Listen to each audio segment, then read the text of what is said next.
पानी रे भासुछि गाँ असराए वर्षा हेले गाँ एक प्रकार जलबंदी हो जाउछि।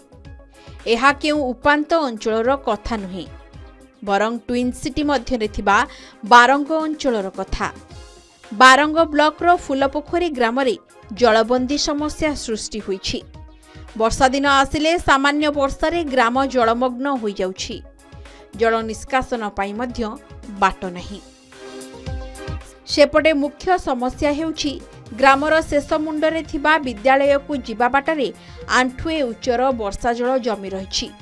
फଳରେ विद्यालयर कुनी कुनी पिला एही वर्षा जल मध्यरे प्रवेश करी पाठ पढ़िबाकू जाउछंती, जहा फଳରେ अनेक छात्र छात्री स्वास्थ्य समस्या देखा देइथिबा अभिभावक माने अभियोग करिसंती।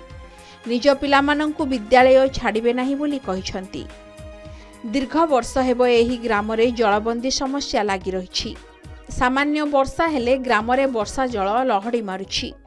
एहार मुख्य कारण हेउछि द्रुत शहरीकरण, अर्थात बारंग और एहार आखपाख अंचल जमी माफिया माने साधारण निरीह लोकंकु हातबारिशी करी तांको ठारू साग माछ दररे मूल्यवान जमी किनी नै बिल्डर मानंकु बिक्री करि देउछंती।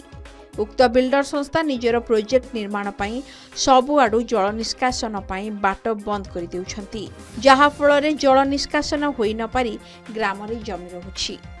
सेपटे एहार प्रतिकार पाई ग्राम मुख्य रास्तारे ड्रेन मध्य निर्माण होइथिला, हेले वर्तमान एही ड्रेन रे जल निष्कासन होई पारु नाही।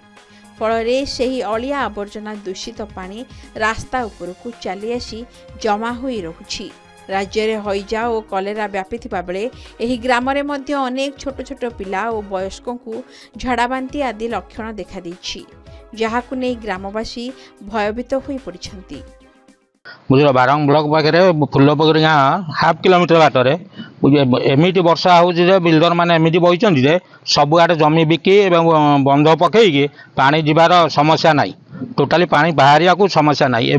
कोरोना एवं हईजा होगी बर्तमान फुलपोखरी गाँव में 25 जन पिला टोटाली जाऊँ पढ़िया को। असुविधा तो घर पानी पशिलानी, रोसई बास होने चुलीपाती ओदा आउ दांडे सब पानी केमिति कौन करू, छुआ पिला नहीं करी आम केम चलबू। इे छुआ झाड़ा इे ज्वर सुविधा हो पानी दिए पड़ू कादुआ पंख एम घरे खाली पानी पशि जाऊँगी। आइला जे ताड़ी तुड़ी दे गला जे सी आहरी असुविधा आमतिका होम तो कल जो वर्षा है आम से खाली पानी बहुचु पानी जाऊ तो बाट ना सरकार तो किसी कला नहीं। गतकाली सामान्य वर्षारे ग्रामर दलित साही रे अनेक लोकों घरे पानी पशि जाइछि। चुली रे पानी पशि जिबा फଳରେ लोकमाने रोषेई करि नाहंती। सेपटे एही घटना को 2 दिन बीतिबाकू बसिथिबा बेले एनै कौनसी प्रशासनिक अधिकारी घटनास्थल परिदर्शन करिनथिबा ग्रामवासी अभियोग करिसंती। आगकू जदि एही जलबंदी समस्यार समाधान न हुए तेबे ग्रामवासी रास्ता रोक करिवे बोली चेतावनी दैछंती। छुआ को स्कूल पानी पशिक जाइए ज्वर झाड़ा बांती से छुआ को चलू मीठा पानी टे पाऊन आईरन पानी पानी पाई भी आम बड़ लोक भी जापारूँ से कौटे साप गोड़ा हाथ खसी जाऊँ पड़ी आम भी आंठू गंठु जर। अच्छा समस्या तो बहुत अनेक किसी अच्छी किंतु विडीओ महाशय को मोर एतिक निवेदन, आरआई की मोर एतिक निवेदन, कलेक्टर मोर एतिक निवेदन ए गाँ गंडार जो भाई पानी व्यापुची छुआ पिला स्कूल को जापार ना अधे छुआ गला तो अधे छुआ जापार ना जहाँफल राज्य में मातिला कोणा मातुची झाड़ा माती लोक बहुत हैरान होते। असुविधा मुख्य असुविधा स्कूल आम जो स्कूल जावाई पिला पूरा असुविधा जहाँफल कि अंटाए अंटाए पानी।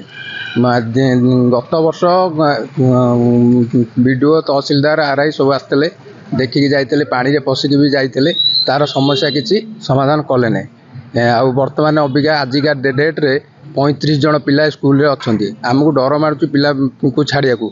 ए संक्रांत रे बारंग ब्लॉक वीडियो स्वागत दास को पचारिबारु से कहिथिले जे जल निष्कासन कार्य ब्लॉक रो नुहे ग्रामरु जल निष्कासन पई जे ड्रेन निर्माण होइथिला ताहा रास्ता और गृह विभाग ड्रेन ठारू बहु नीचरे रहुछि। तेणु ग्रामर ड्रेन रु वर्षा जल निष्कासन होई पारु नाही। सेपटे वर्षा जल जमी रहुथिबारु अनेक स्वास्थ्यगत समस्या देखा देइथिबारु ताहाकु से तदारख करिवे बोली कहिथिले। बारंगरु गौतम राउत को रिपोर्ट, के न्यूज ओडिशा।